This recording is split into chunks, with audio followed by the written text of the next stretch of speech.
According to internet techno-savvy gurus that make up the so-called internet rules, it is suggested to me that I do my best to hook your attention in 4 seconds.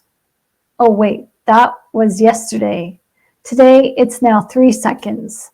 And maybe with this changing moment, it's been whittled down to 2.2 seconds. I'm going to go with that. I'm also told that the average viewer only watches 4 to 6 minutes of any given video. Who are you people? Are you speed readers? Do you have a photographic memory? Where do you all live and what's in your water? Because I want some of that. 4 seconds to get somebody's attention? Wow, that's genius. Or is it showing us something else? You all, as a viewing audience, you're kind of harsh on us content creators. I mean, seriously, come on. This is pressure we don't need, and it makes me feel like I need to tap into some unknown talent and maybe swallow swords while burping the ABCs while juggling plastic bowling pins. Oh, no, wait.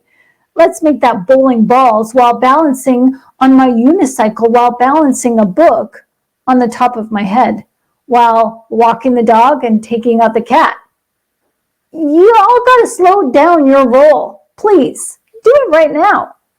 We are all jumping through hoops in our own lives. I mean, when is the last time you had to sort out through a crazy-making conundrum with the narcissist or toxic person in your life? Just yesterday? Last week? Yeah. An hour ago? Oh, yeah. Oh, there's always calm before the storm, and the storm is something that we never see coming, no matter how many times we have to endure it. It's always the same. Okay, maybe a different storm, but it's always a shit storm that always has you dodging flying piles of... Do I have your attention now? Okay, so I didn't have it in 4 seconds, but at least I have your attention now, right? Okay, so just sit down with me for a few minutes as I'd like to ask you a question. What in your ever-loving life is demanding of 4 seconds of your attention? Television and radio. These things don't require any effort from you. However, in watching videos on my channel and those other channels like this one, this isn't TV. We're not here to entertain you. We need something from you, and it isn't your enthusiasm. Oh, and I can hear you saying, yeah, Shannon, let's get to work on those feels today. I'm right on it. Woo-hoo, what fun. I don't think anyone ever says this. I can honestly say it hasn't been fun researching and making these videos either. I mean, yeah, it is fun, but in other times when I have to dig down into my feels to feel that again, to go over that again because I'm missing something, it's not a walk in the park for me.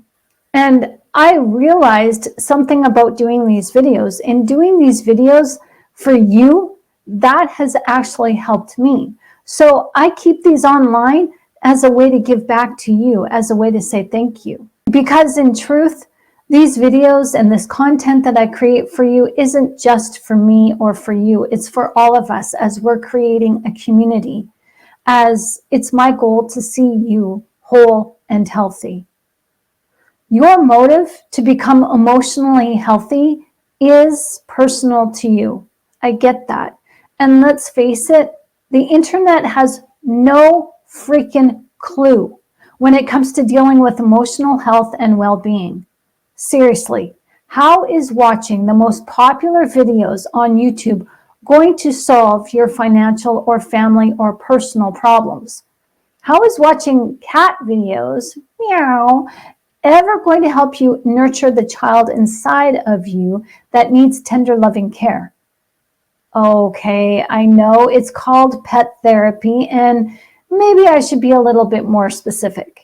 Cat videos are fun to watch. I'm guilty for it too, especially when the cats are learning things for the first time and they mess up, or the owner puts a cucumber down beside the cat when they're eating or sleeping. Oh my gosh, those are hilarious. However, there is a time and place for entertainment. And these forms of entertainment, it's not therapy. Watching videos of cats sleeping all day or putting different cat voices together to make a song, well, this is entertainment. And I can see how grabbing your attention in 4 seconds or maybe even 2.2 seconds is needed for these types of videos. But for channels of the self-help nature, we're not here posting and putting our knowledge to the test and allowing ourselves to be open and vulnerable with you just to entertain you. This is far from entertaining. This is healing, as it is therapy. And these videos and channels like mine exist for all of us so that we can empower others as we become empowered ourselves. So what's your motive for watching self-help videos? What exactly is it that you're looking for? Comment down below, because your questions and comments and suggestions are important to me, as they're valuable to this channel, as this is what helps this channel grow. Are you looking to find something valuable that you can actually apply in your life? You will find it here. It is not delivered to you in a matter of 4 minutes, because life doesn't work that way. Healing doesn't work that way. I want to see you healed, not geeking out on narcissistic videos for the rest of your life. This should never be your pastime. Hobbies are meant for you to enjoy. Learning about narcissism, that is not entertainment, nor is it ever enjoyable. At first, when we first learn about our abusers, oh yes, we do share stories and we get agitated and we start feeling those aggressive feelings of anger and doubt and hopefulness. And some of these videos set us on fire and are encouraging. However, we talk about the different terms and abuses that we have endured.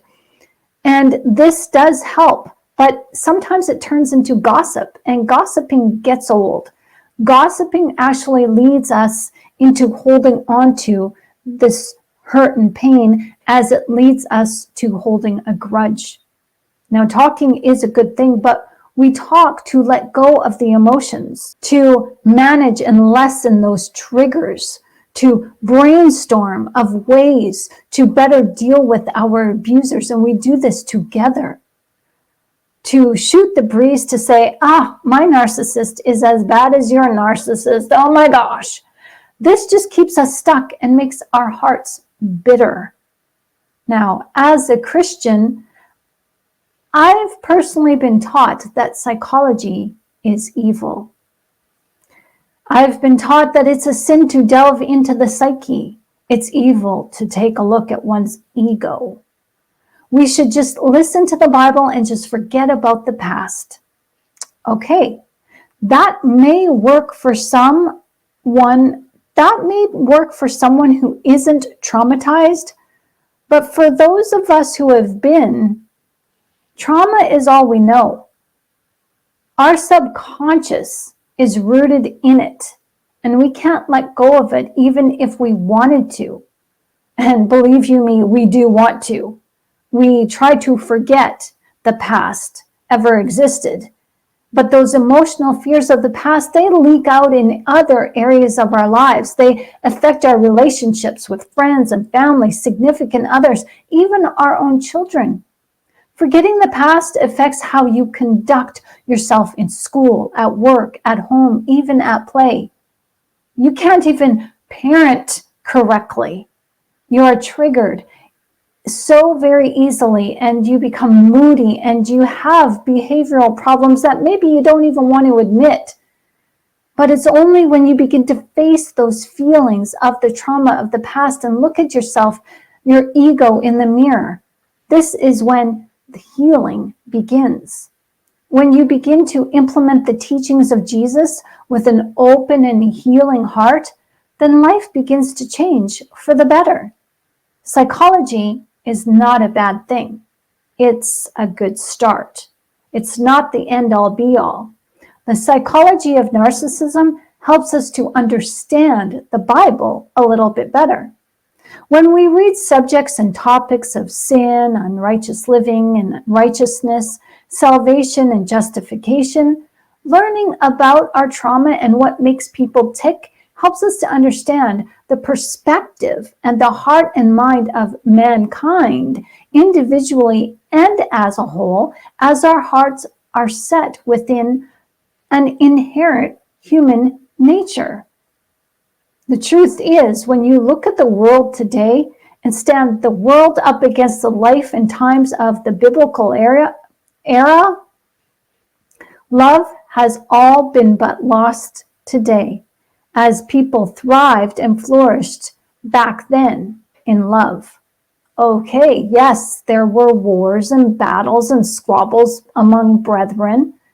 However, in the time of King David's reign, his city was called Jerusalem, the city of peace. Now, Hebrew times are pretty much foreign to us now. Today, we have parents who are single, raising their kids, trying to make bank with the welfare system or working 2 jobs just to put food on the table. Today, we have 2 father homes or 2 mother homes, transgender relationships, pronouns to replace female and male genders. Back in Hebrew times, the Hebrew people honored each other and honored the family as it naturally was, man and woman and children. And the Hebrew people honored each other as they honored the family. Love was the foundation of the family home. They didn't just say, "I love you," and walk away. They showed their love for one another through serving one another. If someone needed something, a brother or sister didn't say, "Oh, get it yourself." And friends didn't rally for one another by giving them a boost of encouragement by saying, "Oh, God helps those who help themselves." Yes, indeedy. Instead, living in emotional and physical lack was never an issue. If someone needed a hug, needed consoling, needed counsel, it was freely given. If someone needed a job, needed money, needed a shirt or a bed to sleep on, that was freely given also. No one said, "What's in it for me? You're going to pay me back?" Love was abundant back then, and no one lacked for anything, even love. Now, at the time of Jesus's ministry, well, he came back to reinstate this love that the Hebrews had lost over 14 generations. When he was born, love was hard to find, kind of like it is now. The leaders and teachers of God's law created the Bible or the Torah to be based on physical works. This left out the spiritual teachings, the motives and the intentions, those hidden things behind the works that we all do. It's through the teachings of Jesus that we are shown these hidden motives, as we're shown righteous living, expose the motivations of the human heart that are rooted in love. Through the behavioral disorder, narcissism, we're shown the opposite. The motivations of the heart that are rooted in fear. Which way do you prefer to live? Like, that's a no-brainer. I think it's safe to say that you and we're after the same goal, to live in love and embody love so much that it becomes our state of being. That's my personal goal, as that's how I really want to live. The videos I have shared with you on this channel and on Instagram and other social media platforms have taken us on a journey, a healing journey to discover love by first healing the wounds of hate caused by fear. We have been trauma bound to the narcissist, and the spiritual roots are raw and deep. We have been trauma bound unknowingly to fear. We have been born into a world where some of the most closest and loving people to us could not show us love. Instead, they projected fear onto us through their hate. Those hearts who were closest to us somehow became the immortal monsters we feared that lingered in the closet or under the beds. And these monsters go with us wherever we go. They follow us around and we can't get rid of them as they take up residence up in our heads where the ego resides. Our thoughts and feelings ruminate and reminisce about them in the past, and these thought patterns form a baseline of emotional health and wellness that form a belief that actually cause spiritual decay and physical disease and discontinuity in our lives. I shared with you some of my thoughts and feelings in video on this channel, as I shared with you some of my trauma to help you feel like you are not alone, because you are not alone. None of us are. However, our trauma does make us feel alone and isolated. We are left to fear a cold, cruel world that seems to be against us. And that world may include everyone else, even the people who also have been trauma-bound emotionally and have wounds. We have nowhere left to hide. We are exposed, and the world only mocks and laughs and slings more mud. For these times, psychology is necessary to understand behaviors that are becoming and unbecoming of Earth's citizens. This is especially true when we have been told at least 72 books of the Bible have been omitted from modern day manuscripts. Not only that, the ancient Aramaic language was the language that Jesus spoke, and this language is similar to Hebrew, but not quite. Have you ever read the Lord's Prayer in Aramaic? This prayer is nothing like Constantine's version that we read today. Our Father, who art in heaven, hallowed be thy name. Thy kingdom come, thy will be done on earth as it is in heaven. Give us this day our daily bread, and forgive us our trespasses as we forgive those who have trespassed against us. And deliver us from lead us not into temptation, but deliver us from evil. For thine is the power, the kingdom, and glory forever and ever. Amen. That's the Roman version of the Lord's Prayer. And this prayer that is in the original Aramaic is far different and kind of seems foreign. However, when you read the Aramaic version of this prayer and stand it against modern day scientific evidence, your mind is blown. Reading the Aramaic version of the Lord's Prayer, you will see what our ancient ancestors knew about the Creator and His creation. This has been hidden from us on purpose, as new scientific evidence is showing us that we live in an electromagnetic closed system, as we have a relationship with everything around us, even each other. Now, what science calls energy, the Bible calls spirit, and many people do not yet know this fact, that what I'm sharing with you can easily be researched out for yourself. Constantine put to death the saints, the believers in Jesus, for a reason. And it wasn't because they had a heartfelt belief in God and he was scared that they were going to overthrow and take away Rome. The saints that Constantine put to death and burned, they put into practice and taught how to manipulate the unseen world, the unseen portions of your body.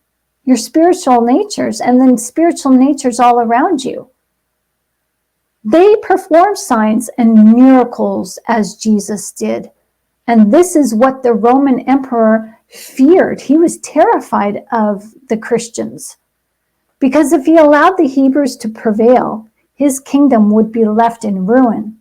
The saints would then rule over Rome, taking back their rightful inheritance of Jerusalem. The saints began taking their manuscripts to the grave, because their ancient teachings threatened Constantine. He did, however, manage to wrangle up some Hebrew scribes, and probably at the threat of death, he forced these Hebrew scribes to translate the Hebrew language into Greek and Latin.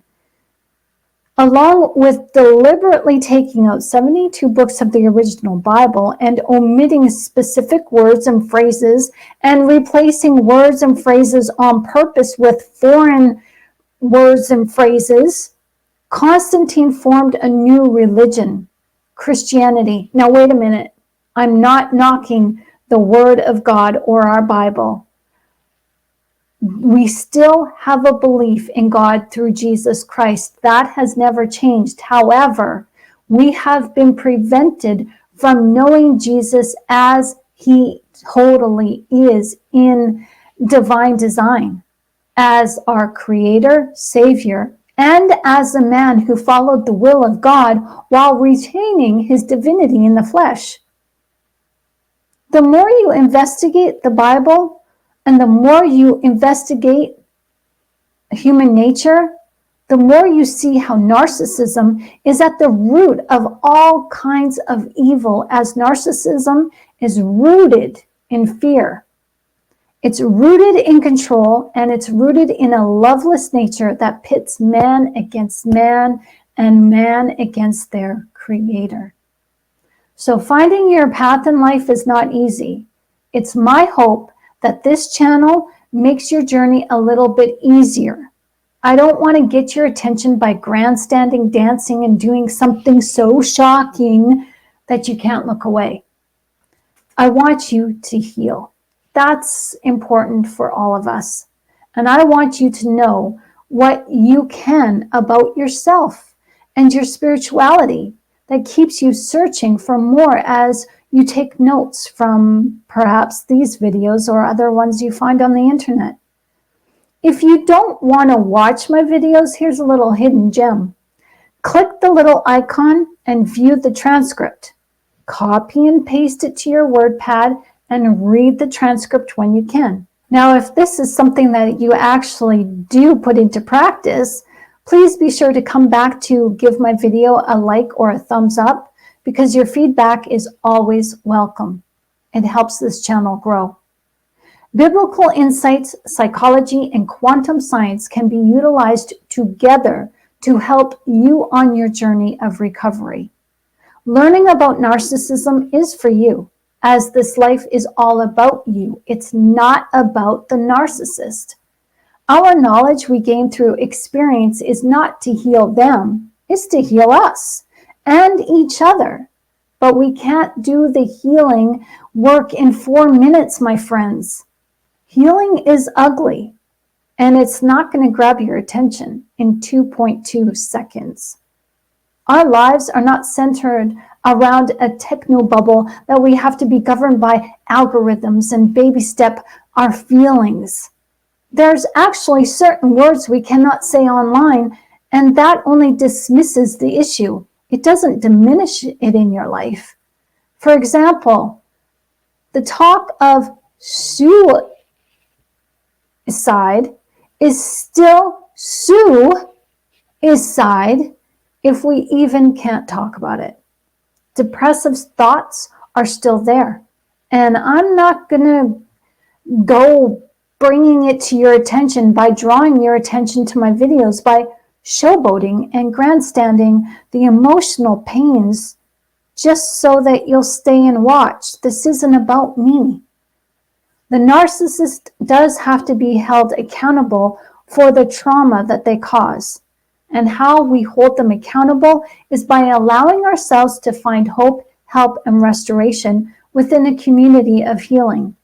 So help me to buck the algorithm system, sit through my videos, and just watch, and if you can, take notes. Give me feedback. The more we heal ourselves, the more we help heal others. That's the long and short of it. And in a community of healed people, the narcissist will not be able to do their dirty. We will be so empowered as we empower one another. This is my vision of how a healing community operates. That when we are empowered as we empower one another, that is what ultimately disempowers the narcissist, and they have no choice but to face themselves or face God. They can't hurt us. So if you have stuck with me in this video so far, I'd like to say thank you so very much. You have learned a little bit about history today, and that history is easily researched, as that history has helped you to see how we desperately need to get back to our roots. And I talk more in depth about this in an e-coaching course called Designing You. We need to rely on God, as we also need to lean on each other for nurturing and guidance. I can't, in good faith or in my conscience, hook you in 2.2 seconds with the power of my words. I'm just not going to do it. I'll let the truth within the message of my videos speak for itself. But I will say this: either you're in or you're out. And I personally need you invested in your healing and yourself.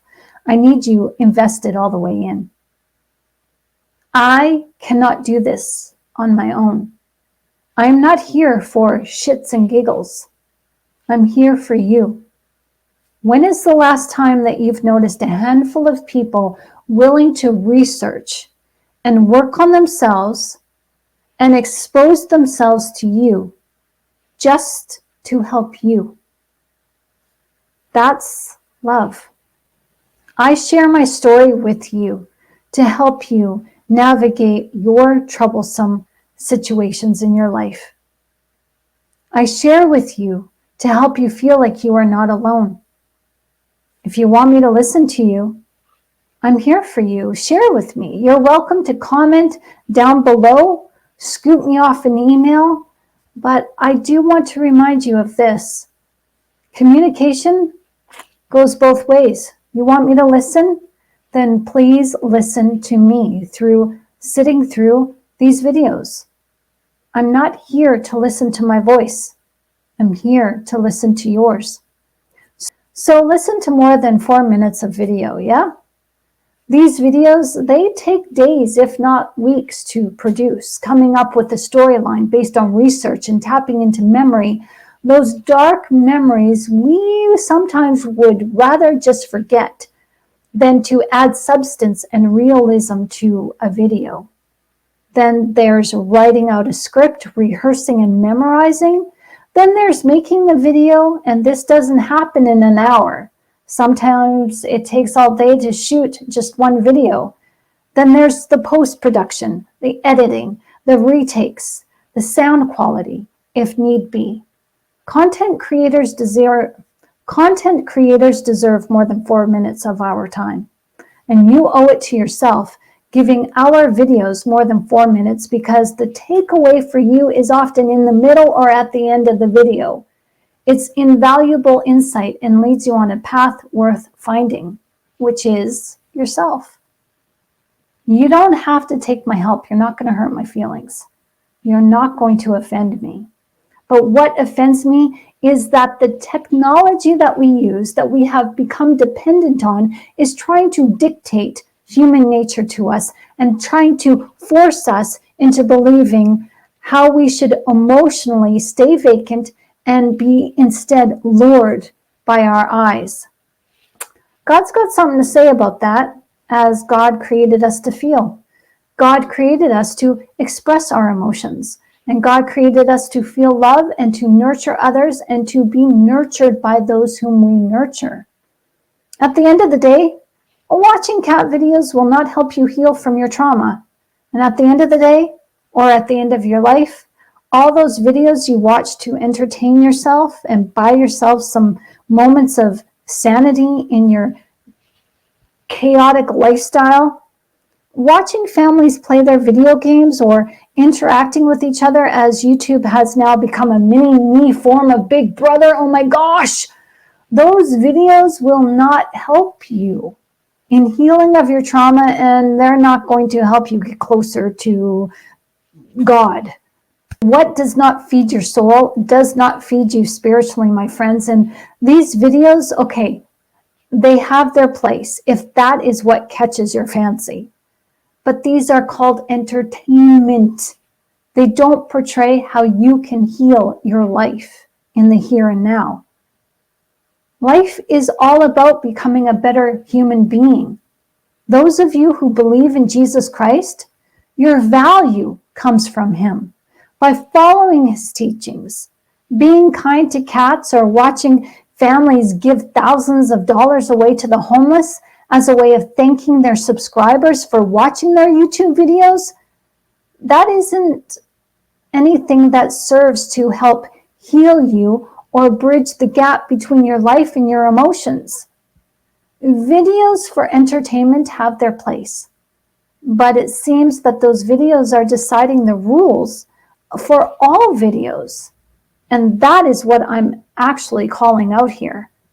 You are valued and you are valuable.